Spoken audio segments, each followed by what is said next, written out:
Hey, what's going on, guys? It's Mitch from MTG Masters, and today I want to dive into the recent bannings that Wizards of the Coast has implemented on Standard and Modern, so let's get into it. Right off the bat, I know that bannings can be pretty frustrating for a lot of people. You know, you spend a lot of money on a lot of staple cards, and you build decks around these certain cards, but I think in general, bannings are typically a good thing. I try to think of it as kind of like a controlled burn. You know, at first it looks horrible and you're burning all the cardboard that you spent money on, but in the end it will start to regrow, hopefully healthier and a little more diverse.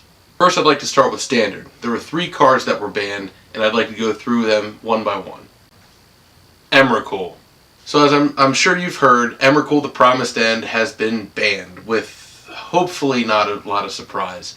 This card is super overpowered, and often you'll see cards like this get banned from a Standard format because of how overpowered the card is. So personally, I'm not too surprised by it, and I think it might help the format become a little healthier without it.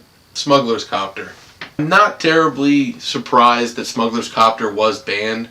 That card had super value, and when a card has that much value, it's probably going to be in most decks in the format. In any given top 8, there would be 32 copies of this card, which doesn't really allow for a lot of diversity in that format.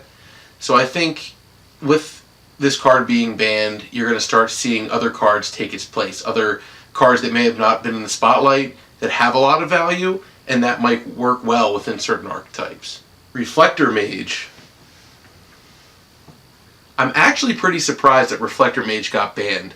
I know that Blue-White Flash has really taken up a huge part of the meta in the Standard format, but I don't feel like Reflector Mage is really at the bottom of the issue. That card's been out for about a year now, since Oath of the Gatewatch, and it was also a staple in decks like Banned Company, which was also a pretty dominant deck in the meta at the time.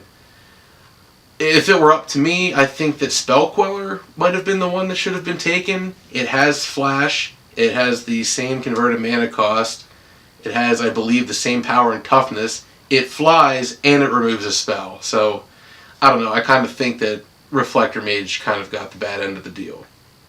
Alright, let's talk about Modern. So 2 cards are banned in Modern. Grave Troll and Gitaxian Probe. Grave Troll.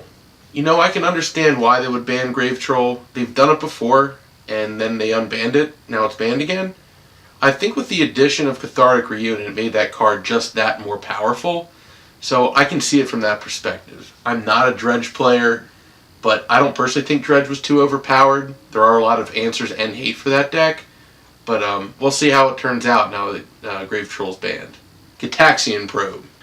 A lot of people are really upset about this one, and I can kind of understand why. It's not an overpowered card, but you have to remember it is a very high value card. For 2 life, you can cast a blue spell pretty much in any deck that reveals your opponent's hand and allows you to draw a card. 2 mechanics which aren't too common in other colors in Magic, so you can kind of cheat that blue spell in just by paying 2 life.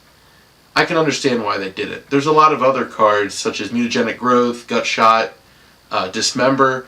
These cards carry those qualities of the color, but instead of paying their mana cost, you pay in life. So I understand why Git Probe got banned. I'm curious to see how it affects certain decks in the meta, and hopefully we'll get to see that soon. I want to thank you guys for stopping by. It means a lot. I've gotten quite a few subscribers over the past day or so, and quite a lot of likes, so I'm very grateful for that. Continue to watch. I want to kind of start a series where I can explain certain mechanics to maybe new players, or reiterate on certain rules for people. So if you have any questions, put in the comments below. I'll jot them down, and then in my next video I'll be able to answer some of them. Remember to check out the Instagram page, MTG_Masters. That's where I post a lot of pictures and I interact a lot. So that's probably the best place to find me. So thanks again for stopping by, and peace out, guys.